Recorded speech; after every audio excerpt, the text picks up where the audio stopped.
नमस्कार, मैं हूँ राघवेंद्र। आज हम दहलीज में बात करने जा रहे हैं G7 के बारे में।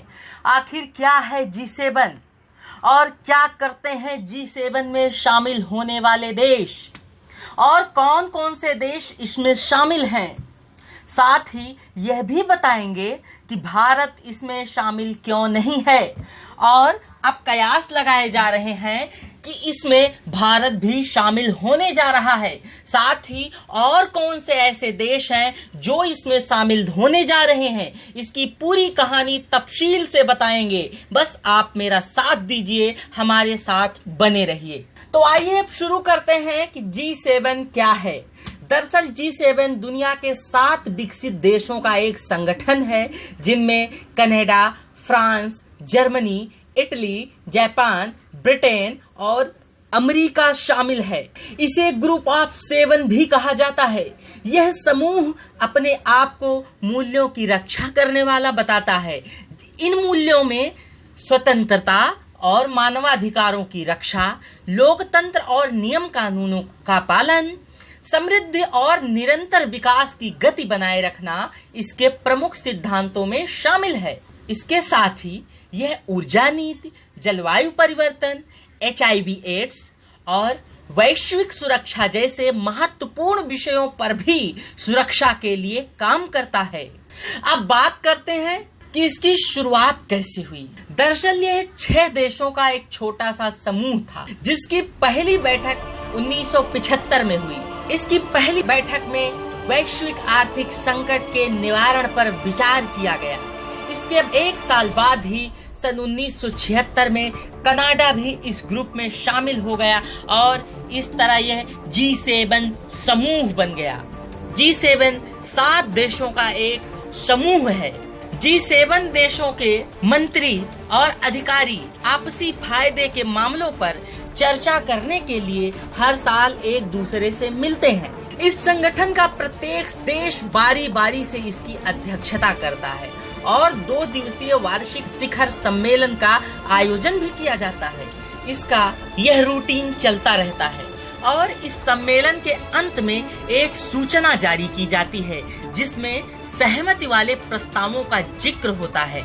इस सम्मेलन में भाग लेने वाले लोगों में G7 देशों के राष्ट्र प्रमुख, यूरोपीय कमीशन, यूरोपियन काउंसिल के अध्यक्ष शामिल होते हैं।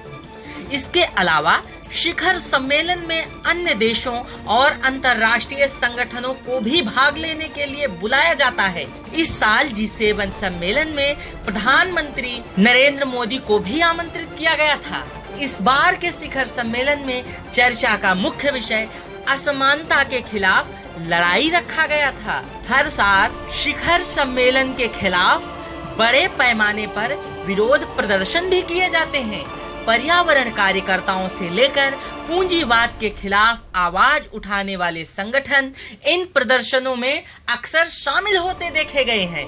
फिलहाल प्रदर्शनकारियों को आयोजन स्थल से दूर रखा जाता है, लिहाजा यह समूह कई सफलताओं जैसे एड्स, TB, मलेरिया आदि से लड़ने के लिए वैश्विक फंड की शुरुआत का दावा करता है। लेकिन इसकी आलोचना यह बात कर की जाती है कि संगठन कभी प्रभावी नहीं रहा और इसके दावों को ये आलोचक खारिज कर देते हैं। इसके अलावा अन्य भी बहुत सारे दावों की बात करता है, लेकिन इसके आलोचक इसे मानने के बजाय खारिज करते चले आ रहे हैं। अब बड़ा सवाल ये है कि चीन इस समूह का हिस्सा क्यों नहीं है और इससे झल्लाया क्यों है। दरअसल चीन दुनिया की दूसरी बड़ी अर्थव्यवस्था है, फिर भी उसे इस समूह में जगह नहीं मिली।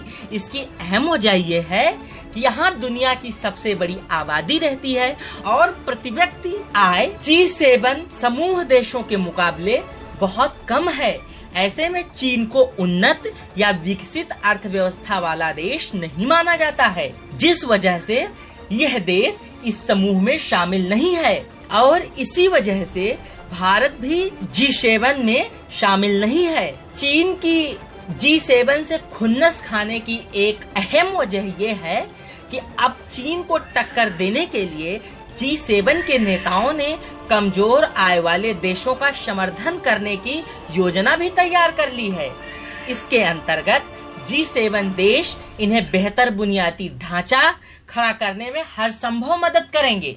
इस मामले में अमेरिकी राष्ट्रपति जो बाइडेन ने कहा कि वो चाहते हैं कि अमेरिका समर्थित बिल्ड बैंक चीनी प्लान के सामने एक उच्च गुणवत्ता वाले विकल्प के तौर पर तैयार किए जाएं। गौरतलब है कि चीन की बेल्ट एंड रोड परियोजना BRI ने कई कमजोर देशों को ट्रेन, सड़क और बंदरगाहों को सुधारने के लिए आर्थिक मदद की, लेकिन इस बात को लेकर चीन की आलोचना भी होती रही कि उसने इन गरीब देशों को पहले कर्ज में दबाया, उसके बाद उन पर हुकूमत जमाने के लिए एक ऐसी चाल चली, कोई मदद नहीं की।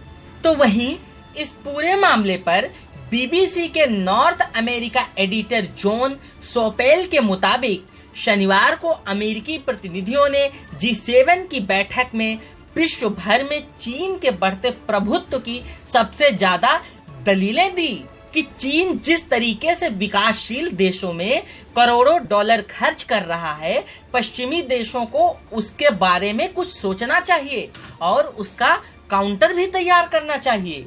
अमेरिकी अधिकारियों ने इस बैठक में कहा, ये सिर्फ चीन का सामना करने के बारे में नहीं है, बल्कि दुनिया के लिए एक सकारात्मक विकल्प पेश करने के बारे में है। बाइडेन प्रशासन इस बात को स्पष्ट कर चुका है कि इस वैश्विक योजना में पश्चिमी देश कितना योगदान देंगे, वो आने वाले समय में पूरा तय करेंगे। हालांकि उनकी बातों से एक बात तो बिल्कुल साफ थी कि वो चीन की बढ़ती शक्ति और उसके प्रभुत्व का सामना करने के लिए नए सिरे से एक मजबूत प्लान तैयार कर रहे हैं। इस साल की शुरुआत में अमेरिका, यूरोपीय यूनियन, ब्रिटेन और कनाडा ने चीन पर प्रतिबंध लगाए थे, जिसमें यात्रा पर प्रतिबंध था और संपत्ति फ्रीज करने को लेकर प्रतिबंध था। इसके बाद इस बीच चीन ने यूरोपीय अधिकारियों पर अपनी ओर से भी प्रतिबंध लगाए थे। इसके अलावा इन देशों ने चीन पर उसके शिनजियांग में बीगर मुसलमानों के खिलाफ मानवाधिकारों के उल्लंघन का भी गंभीर आरोप लगाया था। बता दें, खबरों के मुताबिक चीन के उत्तर पश्चिमी शिनजियांग प्रांत में कथित तौर पर लाखों बीगर मुसलमानों को डिटेन करके कैंप में रखा गया और चीन प्रशासन ने उनसे जबरन मजदूरी करवाया।